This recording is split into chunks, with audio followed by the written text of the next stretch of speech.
All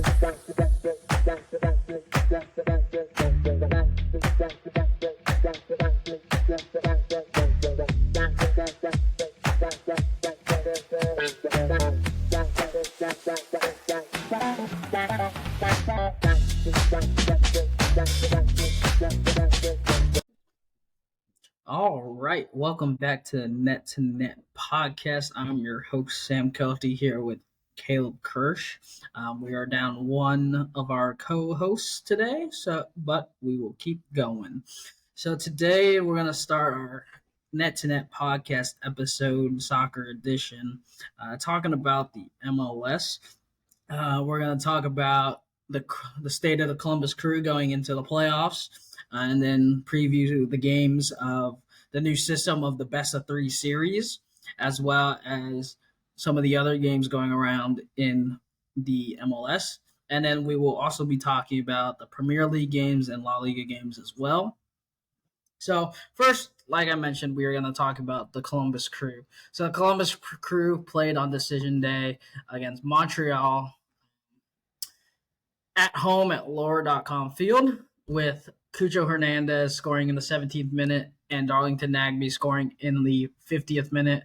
And then for the Montreal Impacts, Souza Ibrahim scored in the 7th minute, which was the first goal of the game.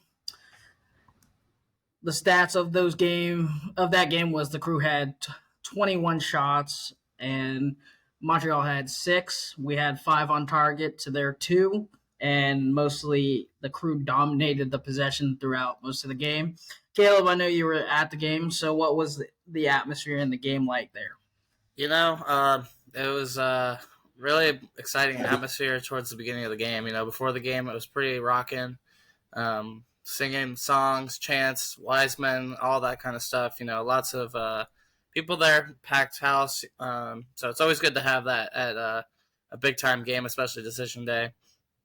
I was behind the goal area, so it was nice to have a good view of the field, and the atmosphere was really bumping before. And like you said, Montreal scored an early goal, so that kind of deflated the fans a little bit. The chants weren't as loud, the drums weren't bumping as much, but once Cucho hit that goal, man, it was loud. And when that fan base gets loud, the Crew fans, they are nuts. So I would say the atmosphere was overall pretty good. I have been to ones where it doesn't matter what the score is, the fans are loud, but I think just based on the fact that it was home field advantage or not for the Crew in that game, it was a little bit deflating, just also because the Crew are a team that dominates possession. I think we had what was it, 60 or 70?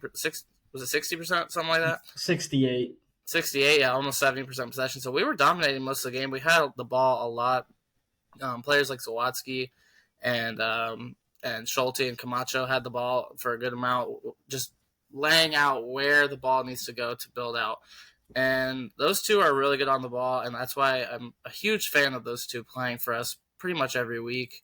Definitely Camacho. Zawadzki is a really versatile player, so he could play in that deep build-up center back role, or he can play in an inverted type role, or even against Atlanta when they played the last game. He played on the essentially left half space, left wing back type guy, and he can also play in the 6, which he does get underlooked a lot, and he had a great game, I thought, for the Columbus Crew in our last game of the regular season. But I want to point out Moreira and Edmondson. Those guys, they are very underrated in terms of our team as well as MLS, because the amount of movement that they do to get in those half spaces when Zawadzki, Schulte, and Camacho have the ball, it makes it a lot easier for players like Morris and Nagbe, who have to do a lot of the controlling once it gets into the second phase,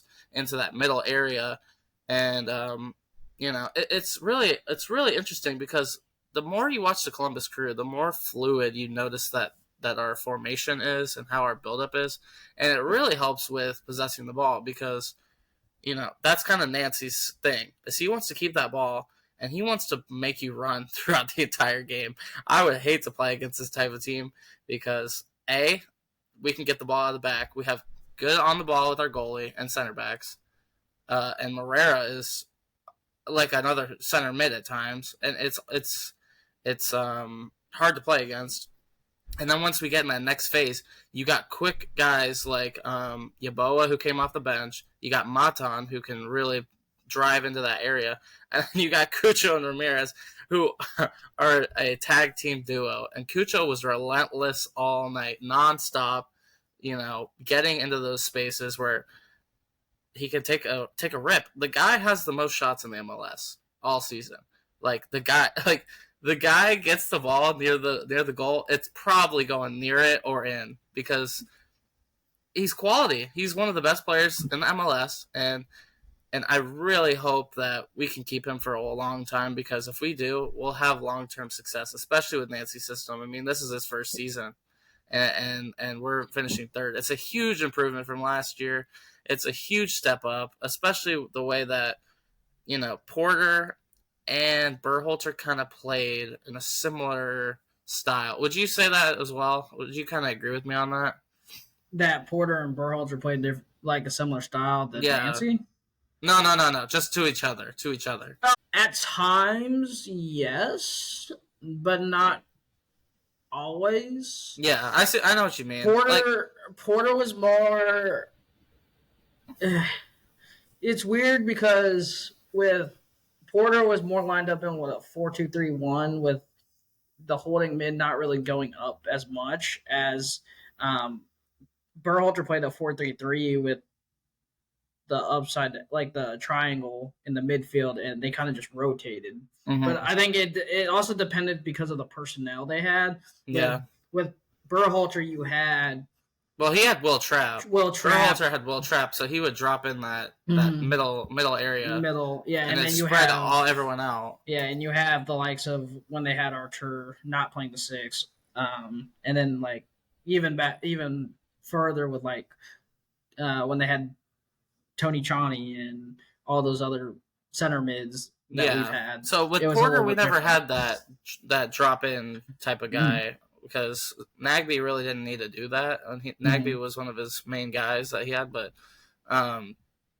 Nancy, literally, it's a tactical revolution. And honestly, I would not be surprised if some bigger club goes and picks him up this summer because, I mean, it's just exciting to watch. It really is, and you can tell because the Crew have been selling out a lot. And me and you had a discussion on DM the other day about Michael Bradley and his words towards the Columbus Crew back in the day. And I mean, say what you want. People kind of overblew it a little bit with the atmosphere at the old Crew Stadium, which for those who don't really know, it was a more open style stadium. There wasn't like a top really. It was less seating though. That's the thing. That's the big thing. It wasn't as loud typically. So now that it's more compact, and also they're playing a lot better football, like it gets the fans excited. Even normies that don't even go to Crew games, like you see people go nuts at these games. And I look back at the Crew game in the summer where we played Club America. I mean, that atmosphere was probably one of the best I've ever been in for a Crew game, if not the best. So there's back and forth. And when we go into the playoffs, we need that home field advantage because we've seen a couple times, me and you together and also on FaceTime, and also if we're not even on the phone, we both are kind of on the same wavelength. Like, things could go bad if away from home. Things can go drastically bad. And whether that be letting up several goals like we did against Orlando, which I was up to here with what we did in that game, or it's like Atlanta where we just settle for a 1-0 win. We kind of try and just hold it in, and then we give up a goal at the last minute. It brings me Porter vibes. For all you guys that aren't like typical Crew fans, last year with Caleb Porter in his last season before he got fired, we had so many draws and so many last minute comebacks against us, and that really deflates you as a fan. And coming back this year, the new coach, a lot of new players, selling our best player at the moment of the season and possibly of all time. I probably would make that argument that he's the best crew. Zellaround is the best crew player of all time. The job he's done, it's up there, I'd say, for one of the best coaches in the league, and could possibly be in the top three. Maybe I'd see them giving it to someone else, but just because the crew isn't first place. But yeah, let's talk about the Atlanta game real quick. I want to hear your opinion on that, and what with the format and everything as well. Yeah. So, there's an argument that can be made that Lucas Zellaround is the best, technically skilled, best player that the crew's ever had. But like overall, generally, I don't know. I probably would lean towards a Federico Higuain or a Scaleto or a Frankie Haydick as our best ever crew player, because they've given so much to not just the city, but to the team as well. And they delivered our first MLS. Well, Higuain. Well, not Higuain, but Scaleto and Haydick, and they were instrumental for how good we were. But you can make that argument for Zellaround, and then Nancy. You can make who would the other coaches be? I would say probably Cincinnati coach and St. Louis coach. They're both ahead of him. Yeah, I would say Pat Noonan definitely out of FCC just because they won the Supporters Shield. St. Louis just because it was their first season and they that's unreal. Topped. See, I'm not saying he's going to win Coach of the Year, but he deserves to be somewhat near that conversation. I would probably say maybe Orlando City's coach, because they only were 6 points down of FCC. Well, and they came back. We kind of stayed a little more consistent throughout the season. They were down, and then they came up to second. Mm-hmm. They were like 6 or 7, I think, at one point. Mm-hmm. And then, I would say those 3 coaches. So you got Nancy at like 4 then? Yeah, probably. See, I'd say that's fair. But I would probably give it to Pat Noonan, just because. Yeah, I think what he's done at FCC is it's a remarkable. They were like the worst team in MLS for like 3 seasons, and then out of nowhere, the last 2 seasons they've just been unreal. Yeah, and the revelation of that team just Acosta. I mean, as a crew fan, I cannot stand FCC, and the guy I went and saw him live. He's good. The guy's insane. The guy is insane. Yeah, he's really good. Yeah, so now kind of shifting to the MLS. So MLS is, kind of give you a background. The MLS is trying something new. In the first round, it is a best of 3 series. And how that works is it will be over 3 matches with the higher seed hosting the first game, and if necessary, the third game. So it'll be a home and away kind of thing. Games cannot be tied. They cannot end in ties. The matches will go straight to penalties if tied after 90 minutes. So there will not be any extra time. And then the first team to win in over the 2 games advances. So it's a best of 3. So if you win the first 2 games, it's over. But once we leave the first round, once we hit the semis and the conference finals and an MLS Cup, it will be 1 game, winner takes all, which we've seen since 2019, with the higher seed hosting the finals, and so on and so forth. The conference finals and through the semifinals, the higher seed will always host. That being said, there will be extra time in that as well, and there is. And after the first round, so in the conference, I thought it went straight to pens. It might actually. I might be wrong there. Regardless. Like, I have problems with the format, but keep going ahead. Yeah. Keep going. So, yeah, that's pretty much it. The format. I'm not a huge fan of the threes. The best of three. I'd rather just do a single game elimination, which makes more sense. It's kind of stupid to. We literally went away from a two-leg match in 2019, and now we're going back to a two-leg match just for one round. If you're gonna do that, then they should have just made it for the entire MLS playoffs. Be consistent. But for me, I would. I'd rather have a single game elimination. I think it makes it more exciting because if you're winning, if you win the first leg, you literally just park the bus in the second game, and it's just gonna be a boring game. It's literally just gonna be one team sitting back the entire time, while the other team that's losing is just gonna fire shot after shot. That honestly, the first round they should have just made it all single elimination in that sense because it's kind of dumb. It's very very dumb. It extends the games. Also, this is the first year that they are having a wild card game. Um, so they have added that. So now instead of having uh, 8 teams qualify, 9 teams can qualify for the playoffs with the 8 and the 9 seed playing in a wild card game. This is the first edition of it, as well as, like I said, the first uh, best of 3 series in the first round. This is the new formatting, which they will do, which I'm not. They kind of did this way just because when they added St. Louis, because it makes it weird just because of the balance of the two groups, which makes sense because you kind of have to balance it out. But at the same time, we are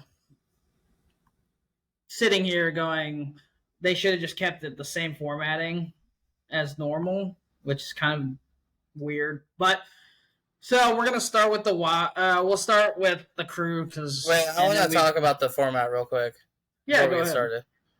started. Like you, I do have a problem with the 3 game thing. It seems like we're like trying to move towards like basketball or baseball or something. I don't really see how that differentiates ourselves and makes us like a sport that other countries can be involved in because they're not used to this at all. They probably think it's weird. I personally think it's weird, and I've been a football fan pretty much most of the time I've been alive. So, um, I prefer us going to either single elimination the entire time or do 2 legs. Like 2 legs is pretty fair. You go home 1 game, home and away 1 game, regardless. And some people have a problem with the away goal rule. I kind of like it, even though the Champions League did take it away. I still kind of like it. But if you don't want to do that, that's fine. Whatever. We'll just do based on total goals, no away goal rule, which whatever. But it's that two games with whoever has the most goals, and if it's tied, you go into extras. That's still better than a 3 game. And like you were talking about, I think that your point with the parking the bus is a really interesting point because in the second game of a 2 leg game, a team may use that tactic. I mean, we've seen it watching the Champions League for years. Like teams will just sit back, but I feel like, and I could be wrong about this. I want people to come back and either say I'm right or wrong or whatever, make comments about it, whatever, after maybe the first round of playoffs. But I feel like my assumption is that it'll be even worse because you have to play that extra 90, and if you're away, especially, you have to go a whole nother travel back to the other fields. So it might be even more drastic. We've seen teams like Atleti, like Chelsea, like other teams. I don't know. There's definitely other teams that you could point out in Champions League history that they're up and they just hang back. They wait for the other team to screw up. They either clear it out or they go on the counter.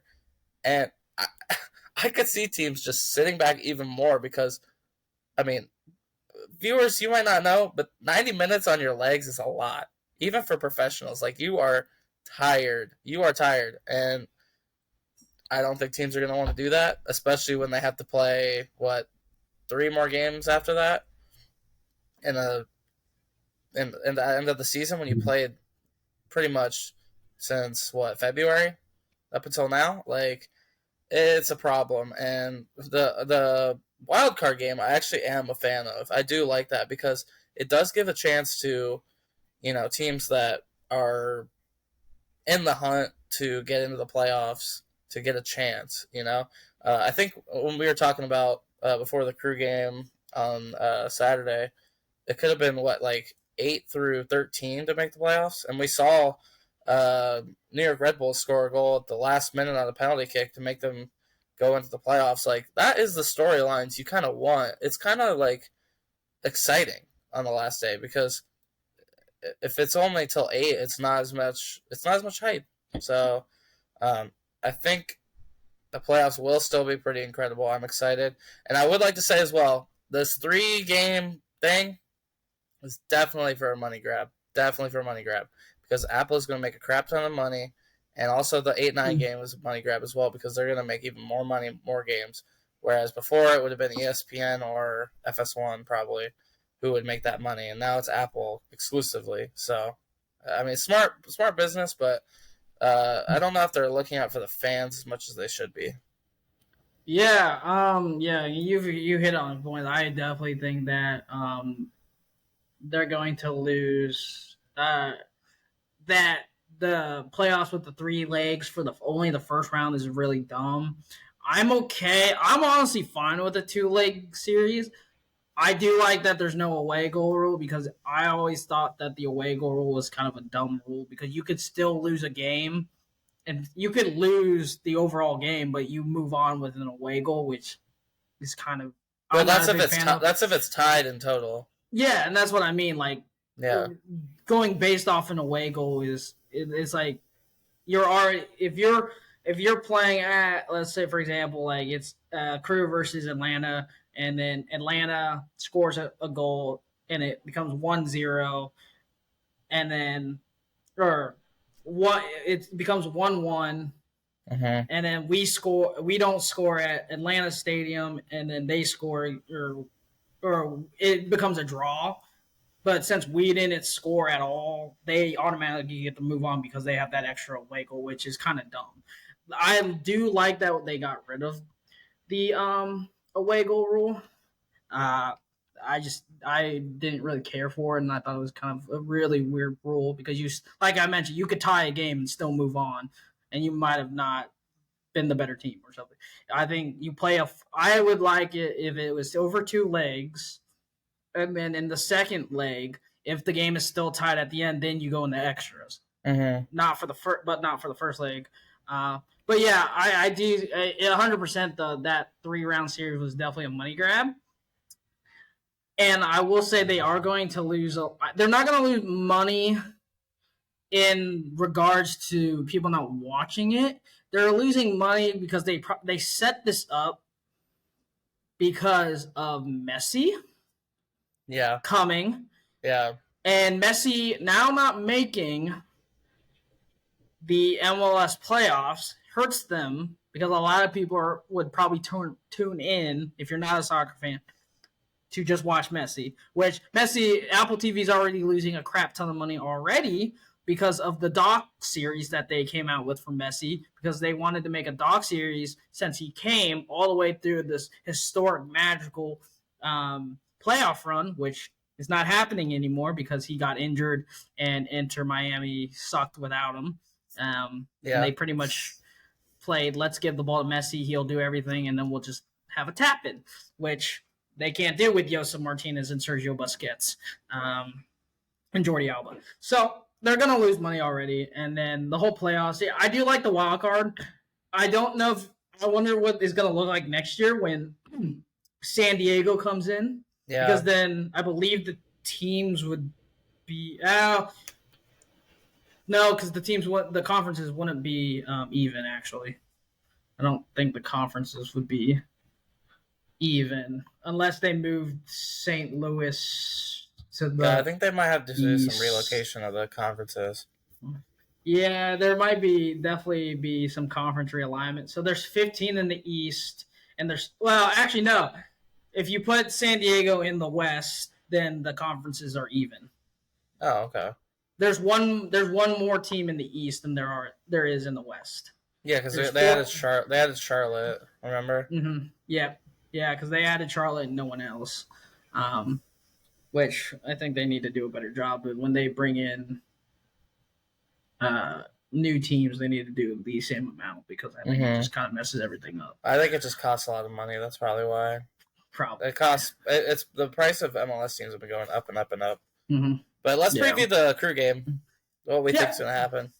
So the Crew play against Atlanta United.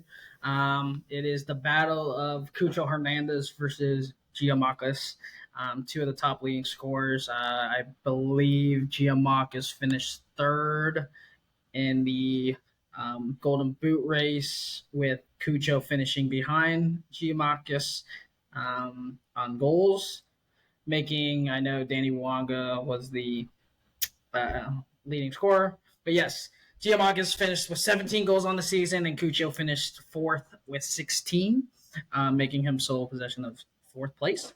So, and they are going up against the top assister in the MLS and Thiago Almada.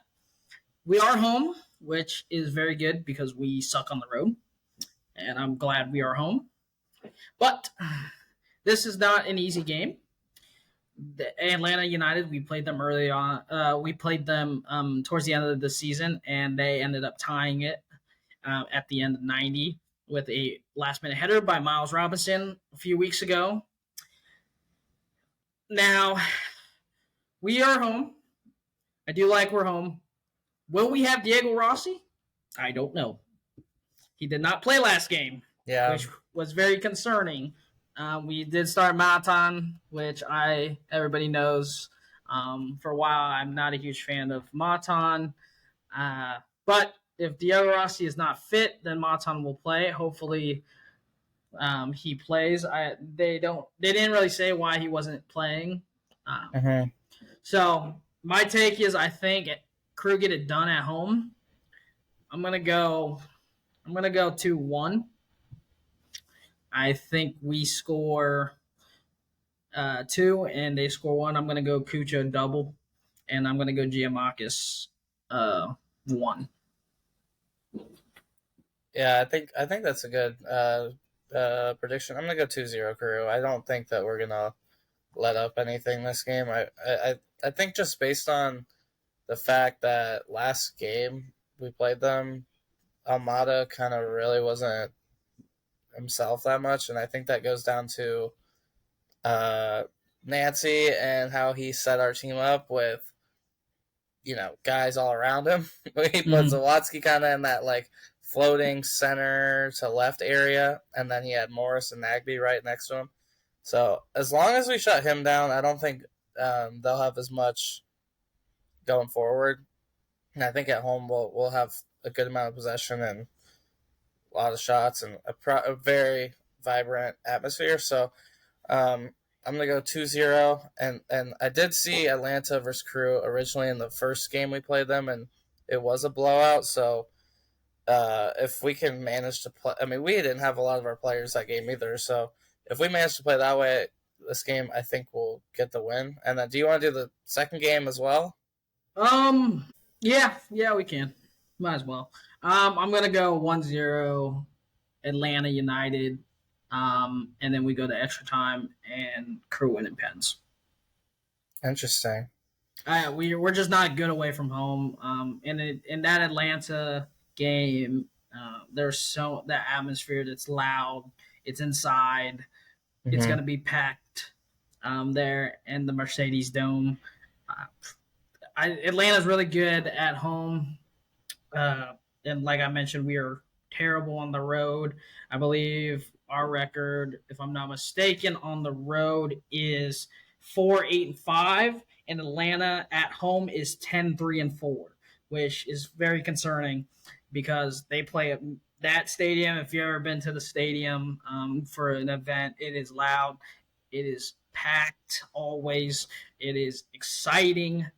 in there, and I just think we'll win in pens, but they're gonna win. They're gonna win going into pen. They're gonna win the regular time, and they tie it up, and then we go to pens. I don't see us scoring. I rarely see us scoring away from home. We're not great at scoring from away. So you think that we're gonna go into pens? Who's gonna be the Adam John of this year in pens then, Sam? Do you remember that one from a couple of years ago where he scored and went like this into the crowd? Oh man, that was legendary. That was legendary. And the guy, no Crew fans even talk about that guy anymore. And he had one of the most coldest moments in Crew history. Oh yeah. I see Christian Ramirez doing it. Okay, I'm gonna go 1-0. I'm gonna go 1-0 Atlanta. I think we get on by 1 goal. I don't. I'm kind of nervous about that second game though, because if we end up going back to the third game, I will be an emotional wreck, and it will not be as good of a my could get a little bit either really happy or really angry about the game, because this Crew team, I mean, there's something about them this year, and it really gets me going, excitement. So I'm gonna say 1-0, and then so after that we would play against who, Philly or New England? No. So or no, we would play the winners of Orlando City and Nashville. Right. If Orlando wins, we're going to Florida, and if Nashville wins, Nashville's coming to Columbus. So we need Nashville, I'd say. I would say Orlando wins that in 2 games. Yeah. It might be pretty ugly as well. It's definitely going to be ugly. I know if we do go to 3 games, the turnaround for that will be quick. Yeah. So we play November 1st. Then we play November 7th. Then, if necessary, November 12th at home. And we want to be out. So we would end up playing Nashville or Orlando, which I don't see Nashville winning. I think Orlando's just too good. We're going to have to go against them. And then, honestly, we are going to be in a collision course with FCC. Let's just be real. The only team that could probably beat them is Philadelphia, and I really don't feel like Philadelphia. You said the only team that could beat them is Philadelphia. That they have to play against. Well, yeah. On their side. Okay. I think that's what I'm talking about. I think we can beat them. I think we can beat them. No, I'm talking about just on their side, because they have to play either the Red Bulls or Charlotte, which they'll beat them. And then it comes down to New England and Philadelphia, which Philadelphia has been kind of inconsistent over the last half of the season. So is New England. And then New England losing their coach, Bruce Arena, and then losing Petrovic, their starting keeper, halfway through the season. They've kind of been very inconsistent as well. So, I don't think any of those teams beat Cincinnati on their side. The only team I can see is Philadelphia. Yeah. But Philadelphia, if I remember, is not really good when it comes to 2 legs. They usually kind of struggle. Okay. I remember in previous playoffs when it was a 2-leg series, they struggled hard. And then I think it's a destiny between Hell is Real. Yeah. But we will have to travel to Cincinnati for that game. Yeah, and their atmosphere is pretty good. Mm-hmm. Very good. I would say if we were home, I'd say we could beat Cincy, but since it's an away game, it's not as likely, I'd say. But I still give us a really good chance, you know. And Nancy's beaten them once. We and I don't like making excuses for losses that much. Like, you do and you don't when you lose. But we had a guy who's named Philip Quinton. Okay, the guy he started out the season unreal. He was a draft pick, I believe, or an academy player, one of the two. He started out. He's a big dude, and he's doing pretty good. Start of the season, first like 4 or 5 games. I'm like, okay, this guy could be a stud. He could be good. And then once we get to that Cincinnati game, man, he literally could not handle the pressure. He could not handle the pressure at all, and I don't think the guy's played since. So we will have our full strength back line that ended up shutting down their pretty good attack and Acosta as well. So Um, I Mhm. see Crew or Orlando versus Cincy on that side. Yeah. The I'm iffy. I think the Crew will beat them. I think it'll go to Pens. Um, but it's gonna be a tough one. Yeah. It all depends on who we play in the back, really. Who would you start in the back? You start. It's Eastern Conference Final versus Cincy. Who do you start? Let's hear your back three. I would probably go with Moria, Camacho, and Admonson. Okay, so no Zawadzki. Unless you play Admonson at left wing back or right wing back or left wing back, and you play Zawatsky in the middle, but you don't want to play Camacho on one of the other sides because he's not as fast. So then you play Zawatsky on the left when he's right-footed, which could be a problem. Well, I think the thing is like whichever side Vasquez is on, I think He's usually on Morier's side. right. So oh, that's not. If it was flipped, that would be better for us. I'd say if we had Zawadzki. Zawadzki can hold his own though. I would start Zawadzki. I Mm-hmm. honestly would, and I would play Admonson at left wing back. As much as I love Yaya Boa, and I think he's been really really good this year, and I want to keep him for at least another season after this one. Like Admonson has been so underrated this year, Mm-hmm. so I would start Yeah. him. I would start him at left wing back, and then kind of do what we did against Montreal, which Mm-hmm. I enjoyed watching that. It was really good to see because once you get it from Camacho to Zawadzki or Camacho or Zawadzki, they got four guys across the line. You got Edmondson, Nagby, Morris, and Herrera. They're all good on the ball. They're all really good on the ball. So It'd just be about containing Acosta. Don't give him space. Don't let him dribble because he's the one that's creating everything for his team. And then we have to watch what Vasquez does and what Budapenza does because mhm. Budapenza he only played.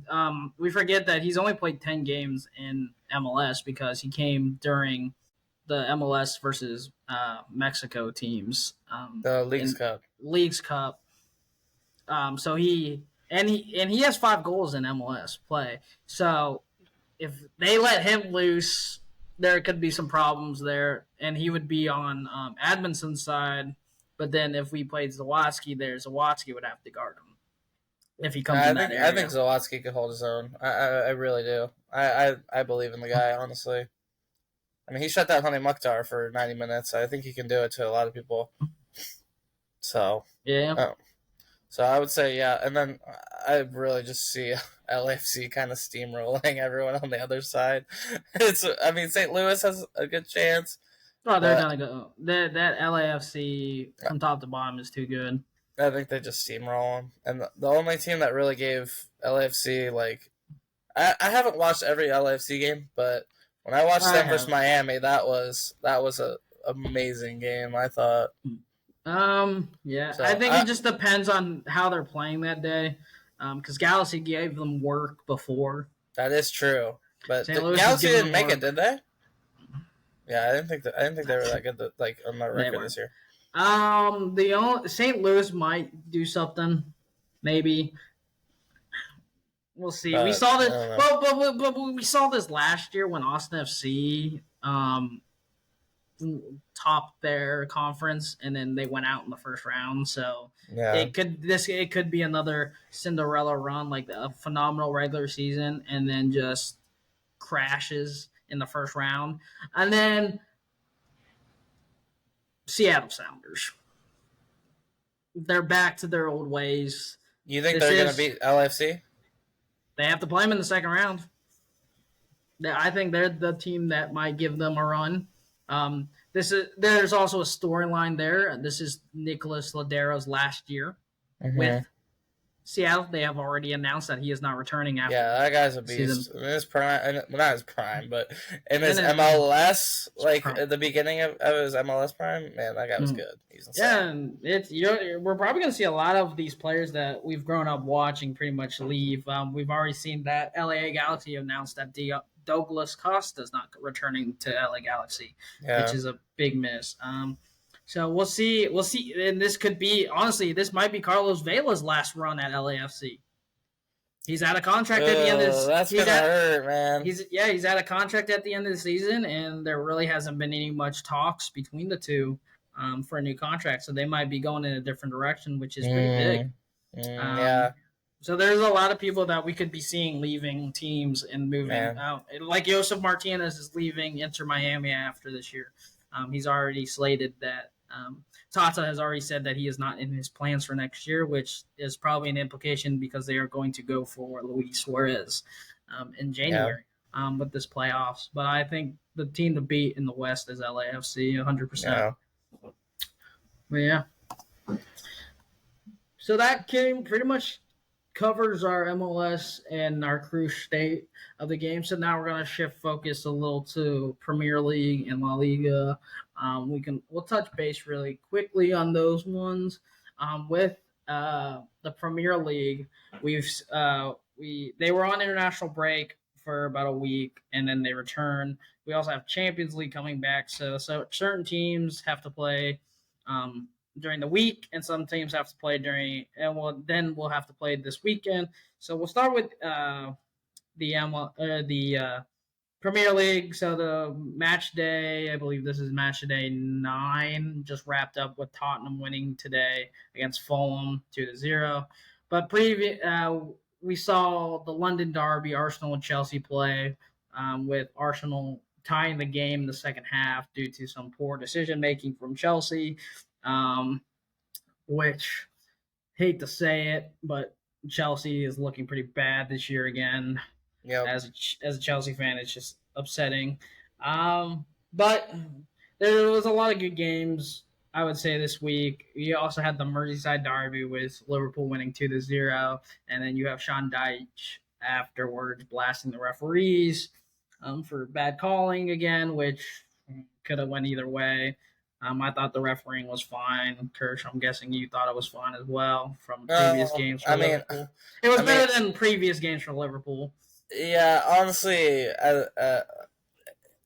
it probably should have been a second yellow for Kanate. I will say that because he did pull him back, and they were kind of running. I mean, Van Dijk was there. I wasn't that worried, but I mean, he still pulled him back, and you can't really do that. And so, probably within 60 to 90 seconds after, he got subbed off. So it was a little bit lucky. I would like to say Ashley Young's. You can't complain about that one. I think he took him out. Like there's no debate 100%. there. And the Keane one. I mean, how could you complain about that? That one was so obvious. And I would like to say that Patterson also took out Luis Diaz. Luis Diaz was on a tear that game because a lot of people on Twitter. Maybe he reads Twitter. I don't know, but I saw a lot of Liverpool fans coming at Luis Diaz.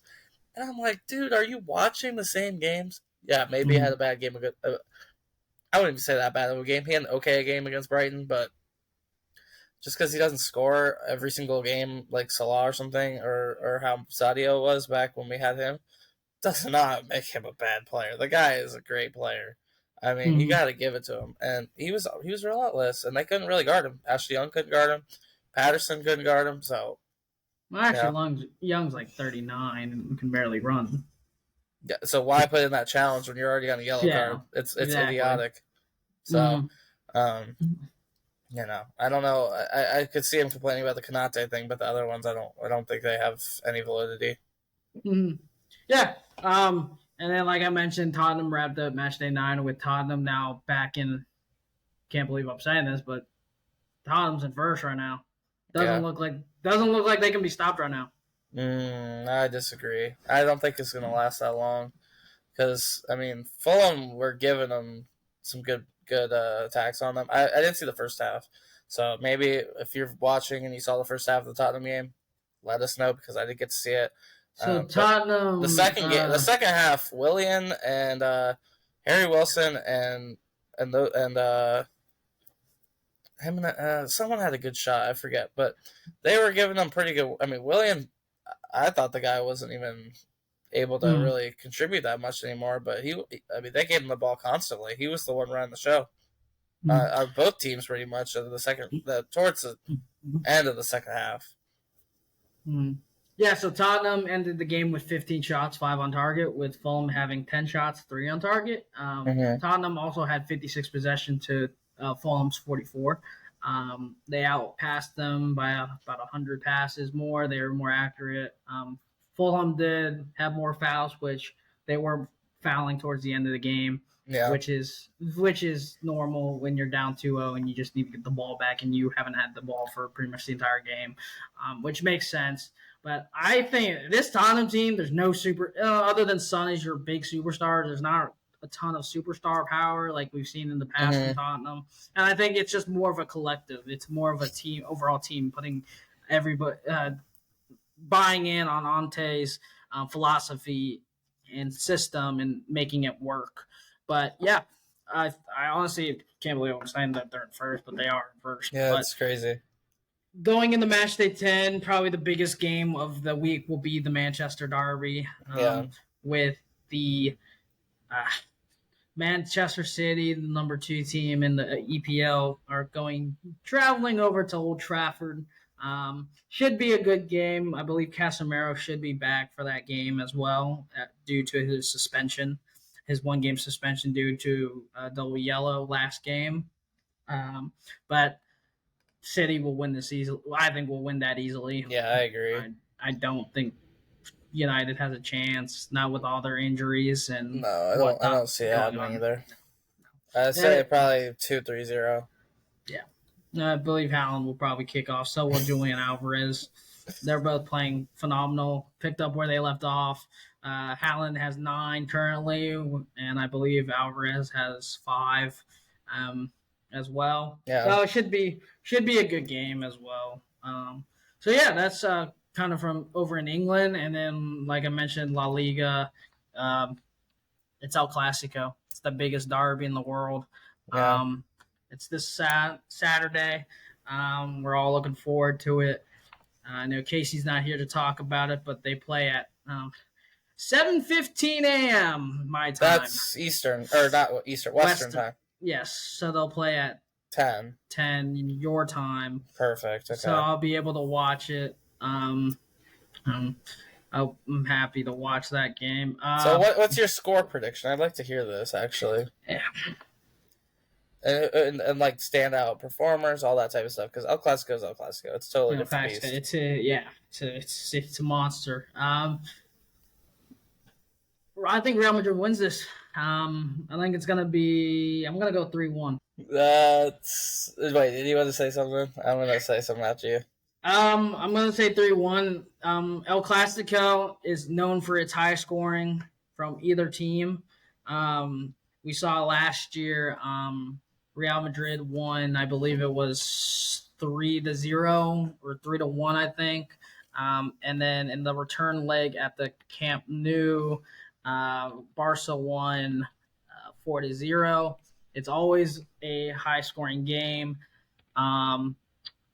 So it could go either way. I'm going to say 3-1, and the fact that I don't think Lewandowski is playing due to his suspension.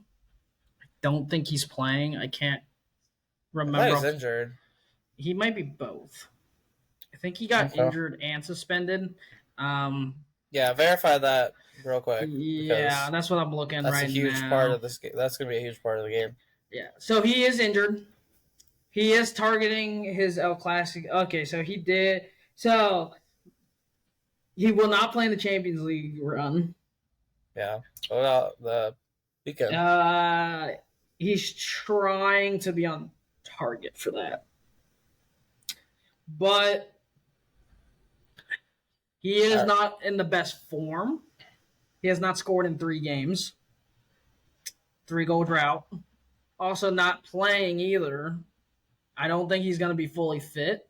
I don't think he either is going to play the first half or he's going to come on in the second half. Ferran Torres will probably start, and also Lewandowski. He has 7 goals, or he's played in 8 games, 5 goals, 3 assists. Should be interesting. Let's also remember, I no Gavi.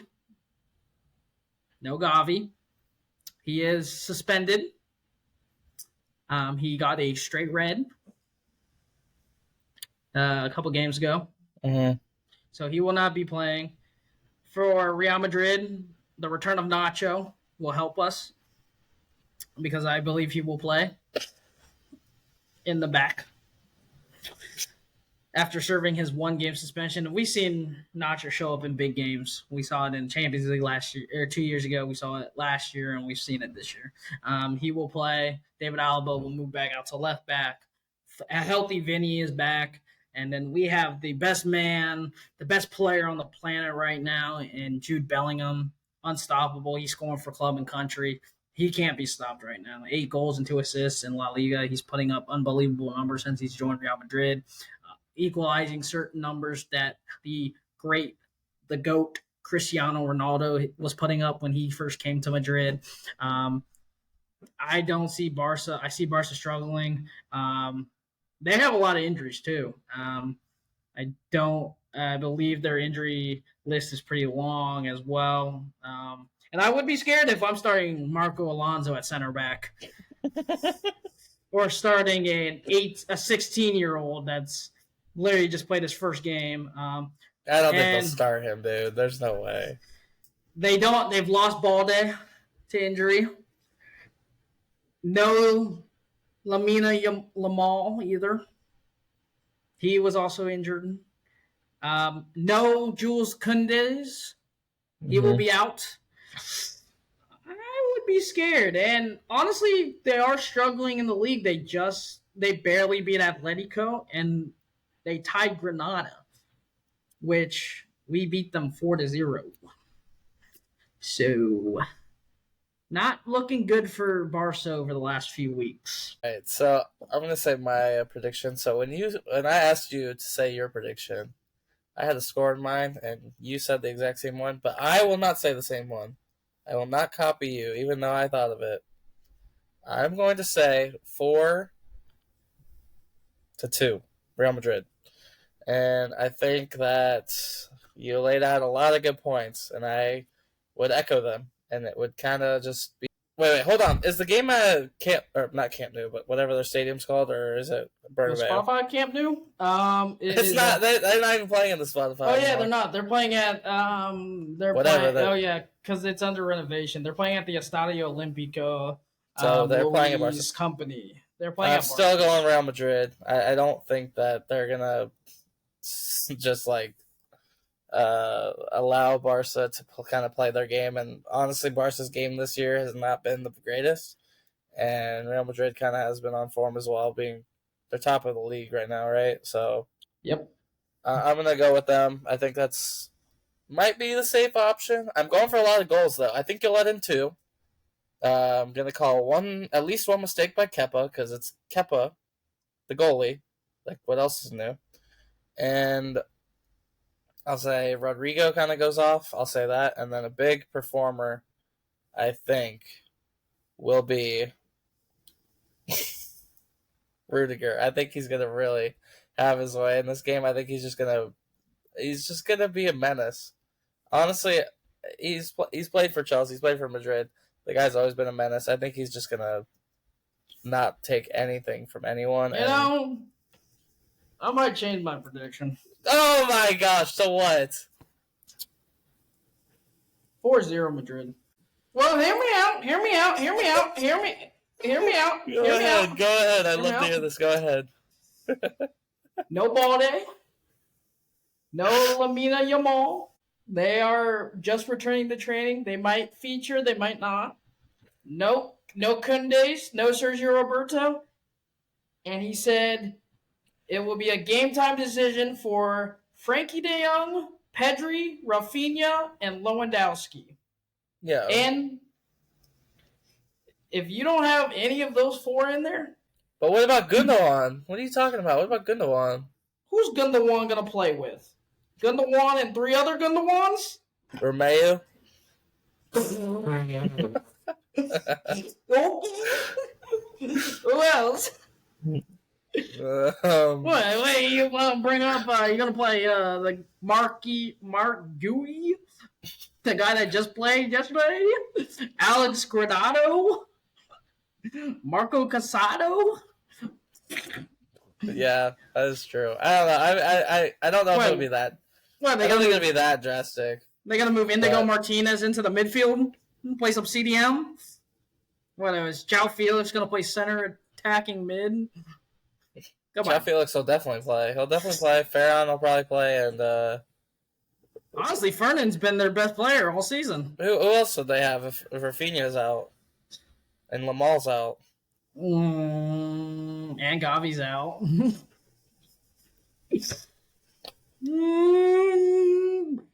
This kind of looks like a disaster to me. I still think they're gonna score on you because you have Kepa in goal. There's no way you're gonna have a clean sheet against them. Well, they're definitely gonna have a clean sheet because they're gonna have no one. They're gonna have no one to score. They have Felix. Felix can make a move, especially if he's coming in on that left side. Carvajal, he can take Carvajal against Rudiger. Rudiger, not so much. He might kick Felix a couple times, but Nacho, yeah. I mean, David Alaba. Well, if they have no one on the right side, like Alba's just gonna do whatever he wants. Yeah, and then on the left side, you have guess who's on that side too? Valverde. Yeah, Valverde will do Valverde things. I agree, but I could see them starting Modric. Yeah, I would start Modric and Kroos. I would start both of them. And Kroos. I don't see them starting. I see them either starting Camavinga or Tchouaméni. I don't see them starting both. Which I would not be opposed to start Camavinga at left back and move David Alaba into the middle. Not opposed to that. I could see that. I like their chances. I don't think Barca. Yes, Barca is in third place. They're 1 point behind Girona and Real Madrid. With Real Madrid at the top of the table due to the fact that they beat Girona 4-0, and Barca has not played them yet. So yeah, but we have a 4-2 and a 4-0, changed from a 3-1 from Sam. Which will be shocking to see who plays this Wednesday against Shakhtar Donetsk for Barca. Yeah. And then Real Madrid. The La Masia comes out. Oh yeah, and then Real Madrid plays on as well. They'll play on tomorrow. Actually, they play Braga. That's a dub. That's an easy dub. That's a dub. So we should be looking forward to that. And then, I mean, go ahead. Sorry. I was gonna say, pretty much those are the big. That's the big game coming up for them. Real Madrid and Barcelona in La Liga. It's El Classico. It's a big game. And then, like I said, we have Champions League this week.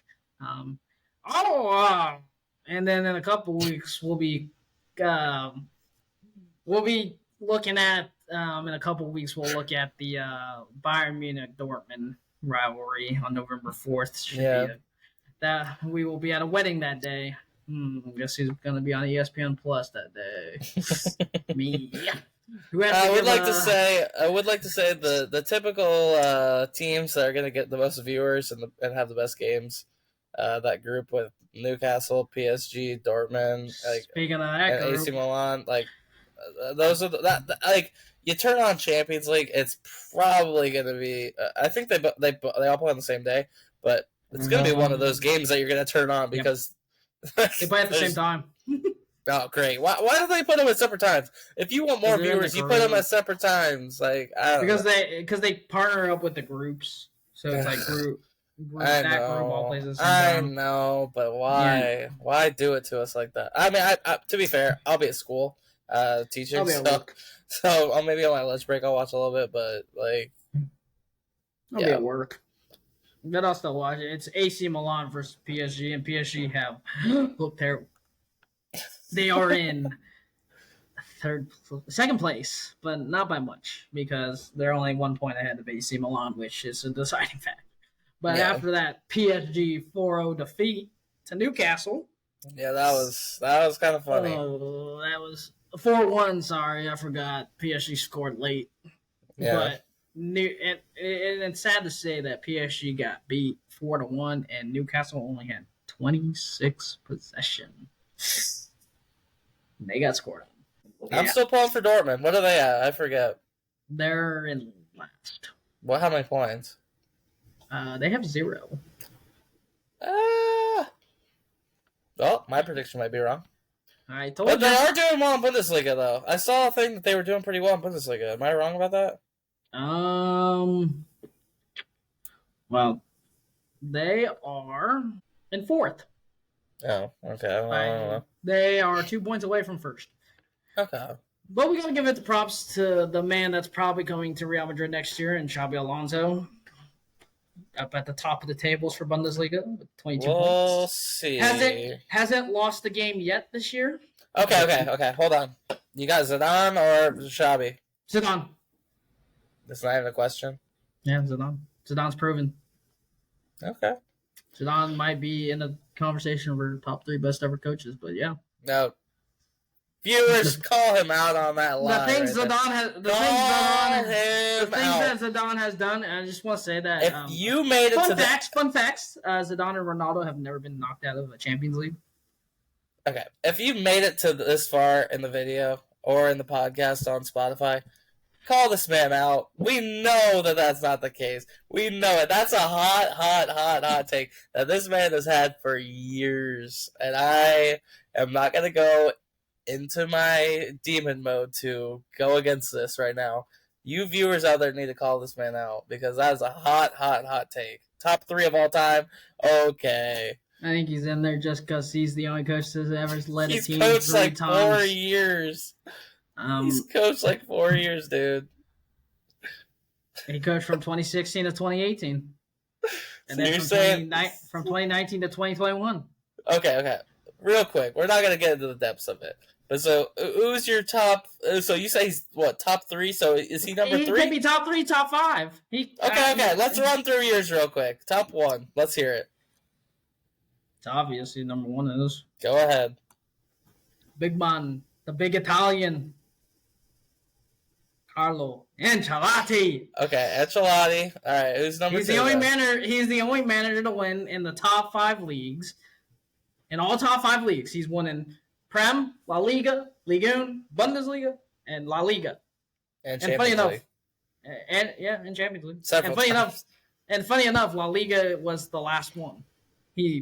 Wow, that actually is surprising. Carlo has literally managed Real Madrid a bunch of times, and it took him. That was the last one he needed. He's also 2 though.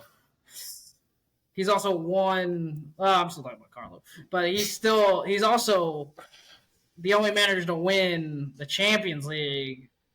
What, as a player and a coach more than once? Wow. Let's be real. He won it. He's a 2-time winner with Milan as a manager. He won it with Real Madrid twice. So 4 times as a manager, and then you go to his playing days, and he won it. He won it twice with Milan, so he's obviously won. Well, here's my thing. I want to get to where you put Zidane at. I want to hear this. So, number 2. Let's hear it. Pep. Okay. Pep Guardiola. Okay. What about number 3? Sir Alex. Okay. So now you said top 3 originally, then you changed to top 5. I find that interesting. But who's number 4 then?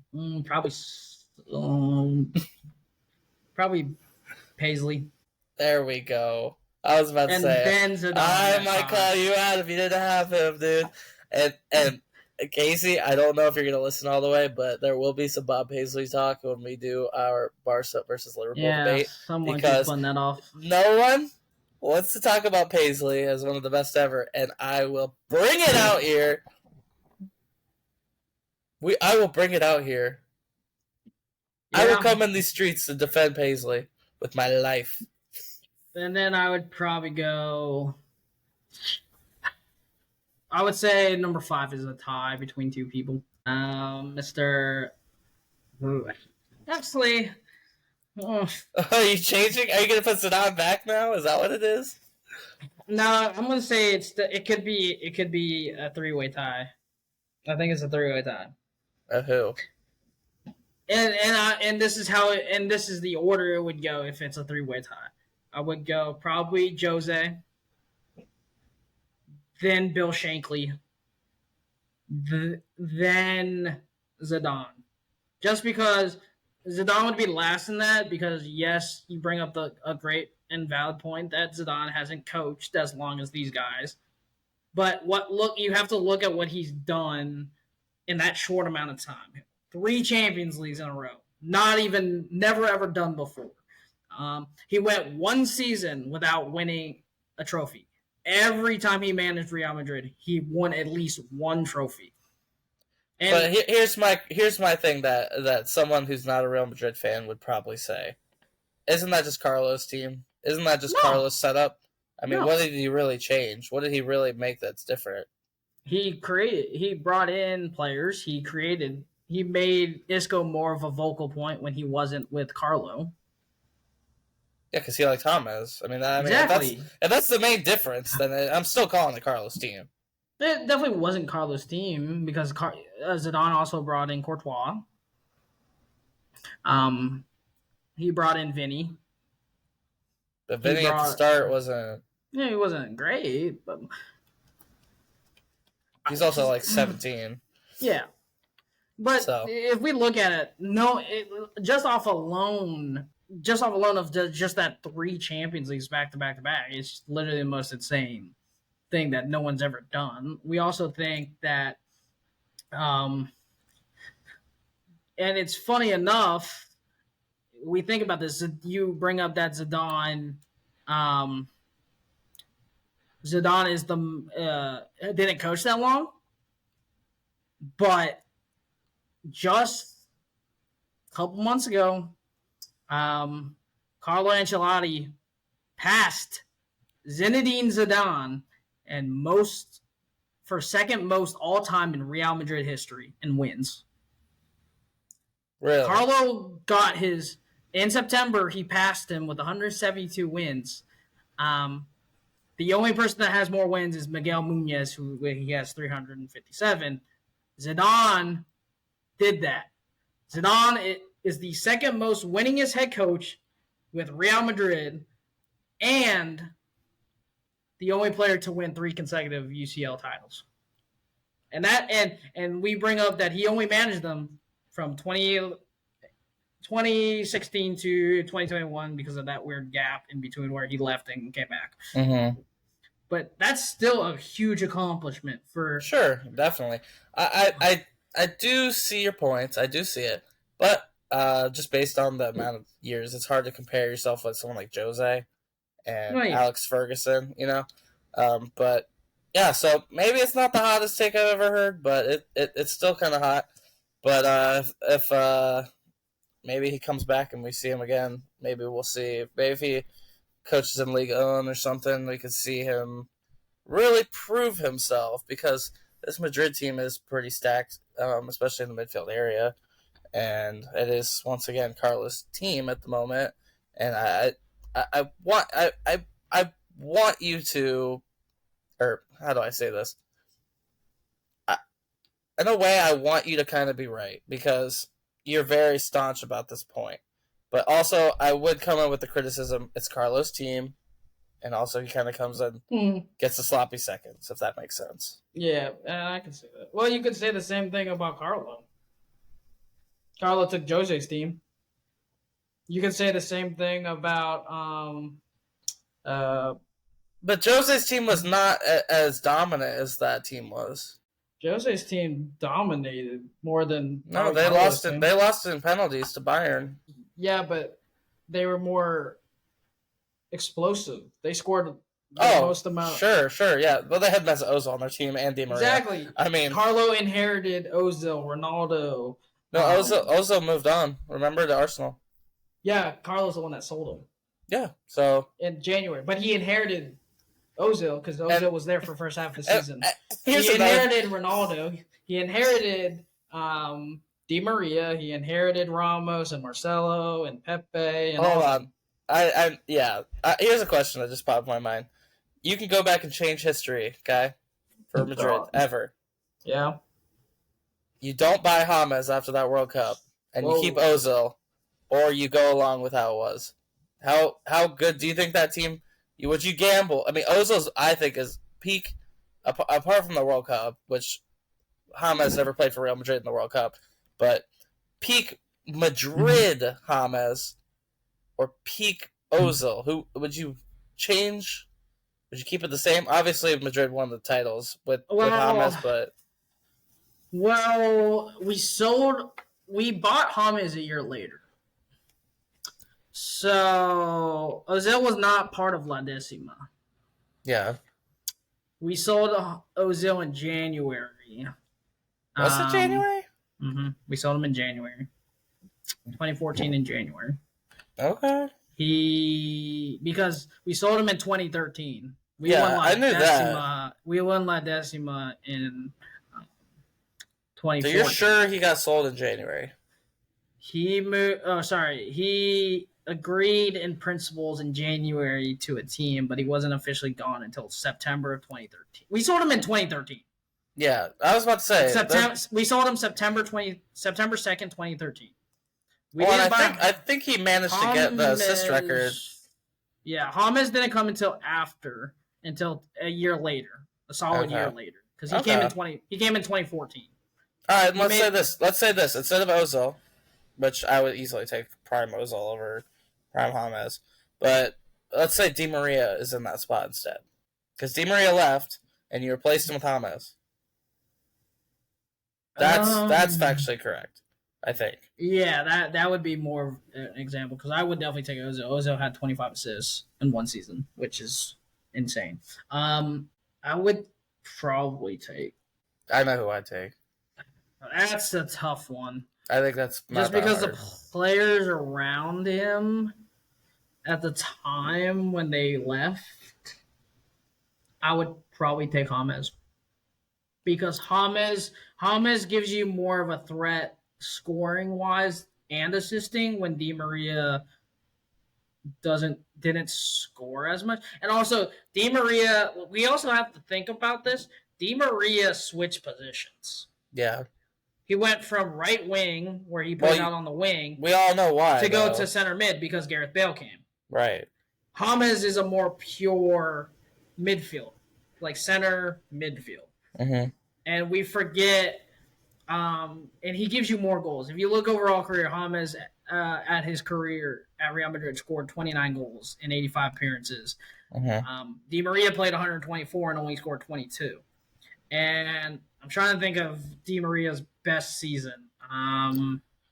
The thing is, I don't know. Maybe it's the longevity type thing. Like Di Maria's still playing at the top while James isn't. Maybe that's sways my opinion. But I think back in the day too, like Di Maria was a silky dude. Like, Di Maria was so good, but he was better out wide than he was in the midfield. I do agree. And it's also the players around him. I think James could make the same impact or even better if you take James and put him in where Di Maria played in the midfield, and you have him next to Luka Modric, a young Luka Modric, and then a Xabi Alonso. But you also had Khedira as well. Which if you played Khedira, when you played, he started some games. He started some games, but he didn't start. Well, I know when you played Khedira and Xabi, like Di Maria had free reign to move around, whereas if it's Modric, you don't really have as much. You can't because Modric can cover ground, but not. And you think about this, not the same way. You think about his best season was in 2012 when he scored 9 goals and 17 assists through 52 appearances for Di Maria. And James, I believe, in his first season, his best season was 18 and 17 all comp. Mm-hmm. Which James could score and assist.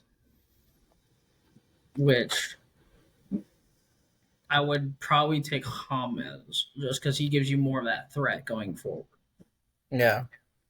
Well, I think we can agree to disagree on that Mm. one. I mean, based on the World Cup, we're just basing it on that. Di Maria doesn't come close, but I would definitely take Ozil, and I would definitely take I would take Ozil Di too. Maria. Di Maria I would as take well. Ozil.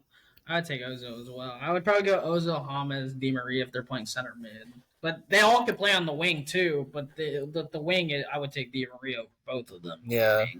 But like we mentioned, like going even before, like getting into this conversation, but like with the coaches I was just that was my top five, just not including um, international coaches, Mm. because then you have to factor in like Franz Beckenbauer and all that fun stuff. Or I'm sure there's some Lowe. coaches that we might be They- forgetting about. If Yeah. you want to put your top five in the comments, guys, just go ahead and do it because So I know you'll probably put Klopp in the top five.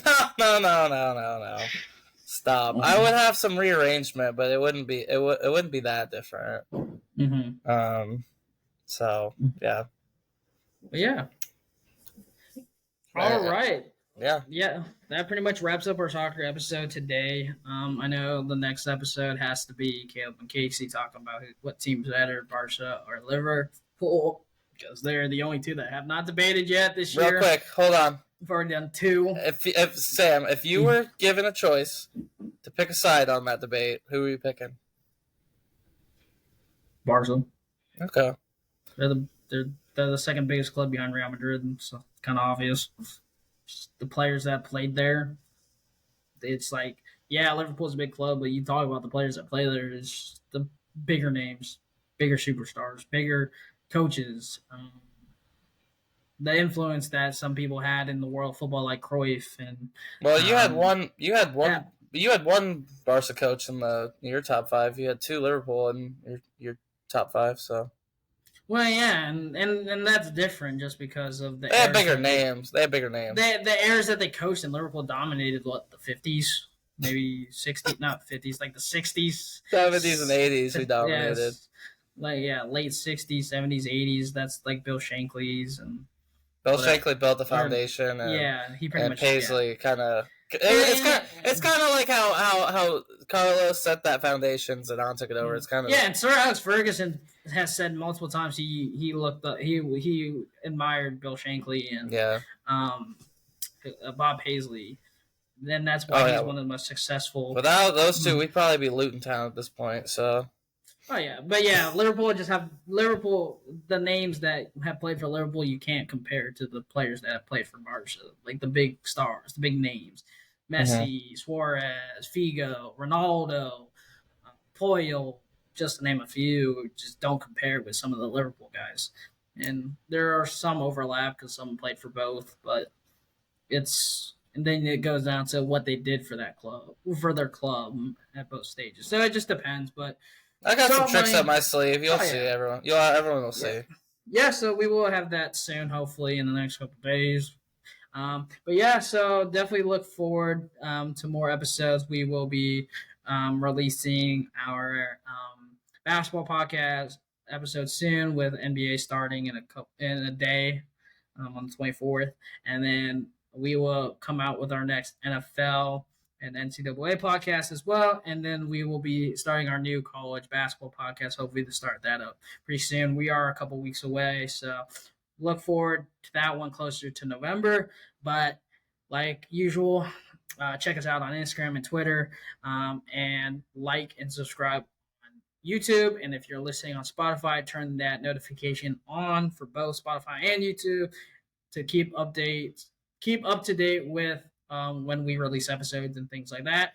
And then in the comments, let us know if you want us to talk about a certain team or focus on a certain player or a certain franchise or whatever. Just let us know in the comments. Any comments that you guys want to say.